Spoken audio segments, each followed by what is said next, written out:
آقا این اتفاقات و تصادفات تقصیر این آموزشگاه رانندگیه. اینقدر کشش میدن که اصلا آدم یاد نمیگیره.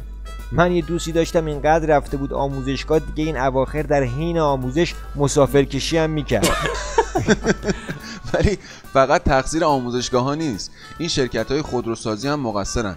به قول یکی از بچه ها 3 راه برای رسیدن به خدا هست: پراید 111، پراید 131، پراید 132. واسه ارتباط مستقیم با خدا هم پراید وانت.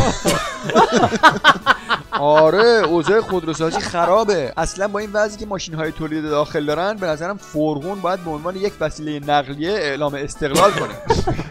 ولی خب تقصیر مردم هم هست. آخه وقتی مترو هست چرا اینقدر ماشین میارن بیرون که تصادفا زیاد بشه؟ اوه نه اصلا حرف مترو رو نزن. اصلا جدیدن تو مترو یه جوری شده که باید بگی داداش بیا گوشیامون رو عوض کنیم، گردنمون درد گرفت. آره اتفاقا منم یه بار سوار مترو بودم، تو تلگرام به رفیقم گفتم گوشیم شارژ نداره، بغل دستیم تو مترو شارژرشو در آورد از جیبش داد به من. آره دقیقاً دیگه اصلا حرمت ها از بین رفته، هیچ چی سر جاش نیست. مثلا من خودم دیروز رفتم یه قهوه خونه، گوش تا گوش سیبیل بود، دیدم تو منوش پیتزا هم گذاشته، قشنگ معلوم بود منتظرن یکی پیتزا سفارش بده همگی لپشو بکشن.